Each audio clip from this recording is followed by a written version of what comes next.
qui surgit dans le monde de la gestion du temps, c'est en effet les voleurs de temps.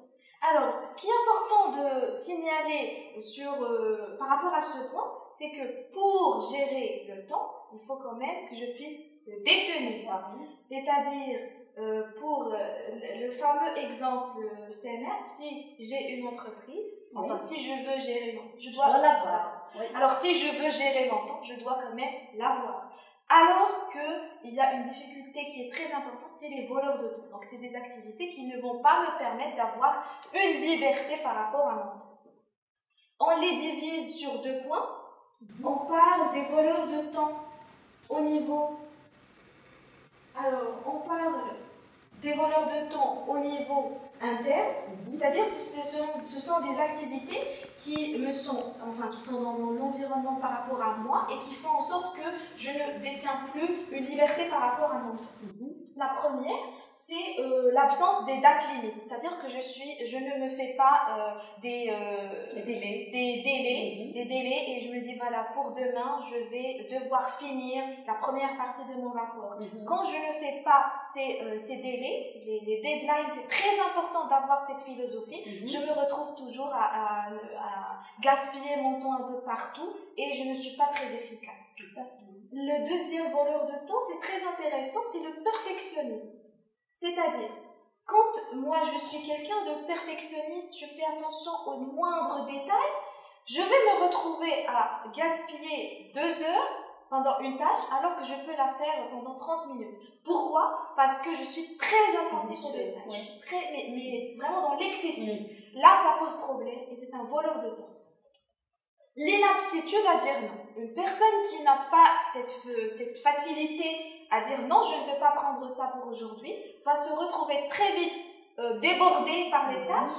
C'est un voleur de temps alors qu'elle avait prévu de faire une seule activité pendant 1 heure, elle va devoir gérer 3 et donc là elle est vraiment débordée et c'est un voleur de temps auquel enfin il faut être attentif. Et même au niveau des sorties par exemple, des propositions d'amis, je te propose de sortir et tu as planifié de travailler, tu ne dis pas non, mais tu fonces, tu sors. Tout à fait, donc cette visite elle va me voler mon temps. Certainement. Je ne vais pas faire ce que j'avais prévu.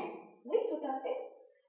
Une personne qui n'a pas des priorités et des objectifs bien précis, et là elle se dit bon, pour après je vais faire ceci, cela et cela, et une fois devant la tâche, elle ne sait plus par quoi commencer, ça lui vole son temps. Il y a aussi le manque d'ordre. Ça aussi c'est intéressant. Très important. L'environnement de travail. Effectivement. Oui. Une personne qui travaille, bon voilà, je vais aujourd'hui rédiger la première partie de mon chapitre, voilà par exemple. Je suis là, par contre mon bureau il est vraiment très mal ordonné. Je vais me mettre à vouloir ordonner, vouloir fixer les choses, et là il y a du temps qui s'écoule.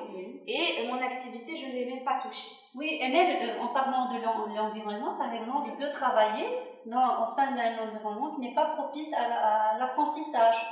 Je travaille devant mon PC ou devant la télé, c'est pas du tout convenable.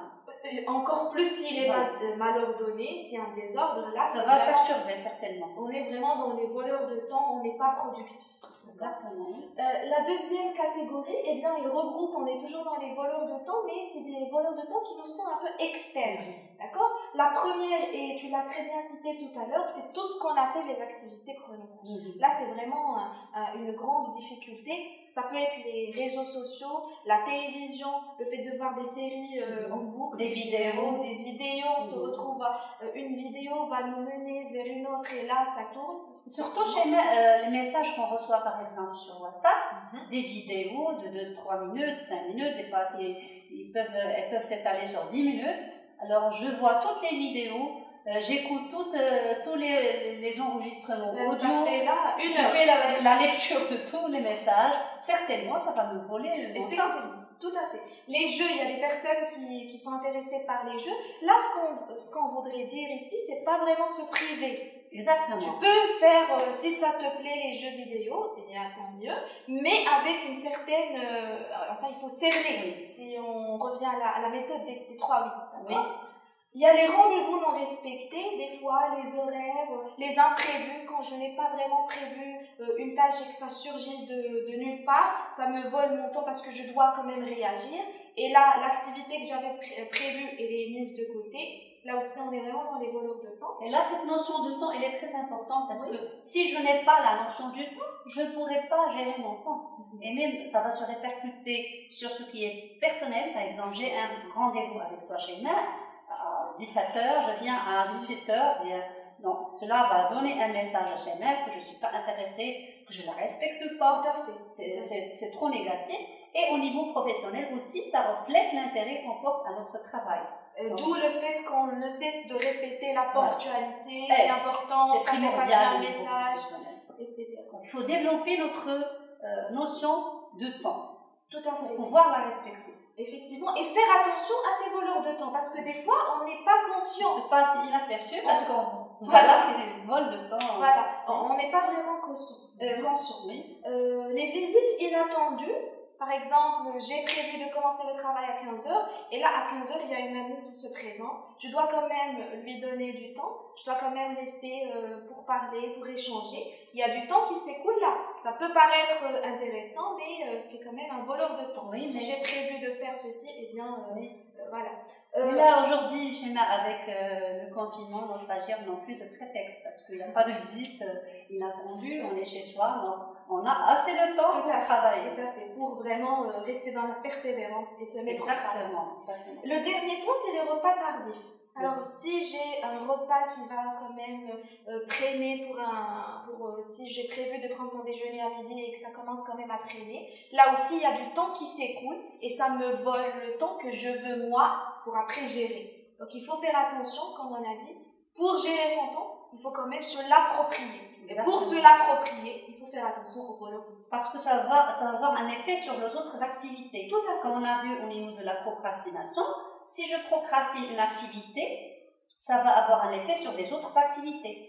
Je reporte l'activité d'aujourd'hui à demain, donc les activités de demain auront certainement un retard. Donc pour les repas, si le repas se prend tardivement, donc ça va entraîner un chevauchement sur les activités et un retard sur les autres choses que j'ai à faire, bien sûr. Tout à fait. Donc ça peut être un retard qui va engendrer d'autres retards par la suite. C'est la boule de neige qui va grandir et je serai toujours en retard. Tout à fait. Et ça peut être aussi par rapport à ma journée. Donc j'ai prévu ceci, mais je commence à laisser. Et là, le jour du dépôt, je vais me retrouver avec la tâche que j'ai procrastinée et avec de nouvelles tâches. Exactement. Donc je suis noyée. Et quand je suis noyée, je ne sais plus quoi faire. Et le stress, la panique, etc. Exactement. Merci Shemer pour ces éclaircissements.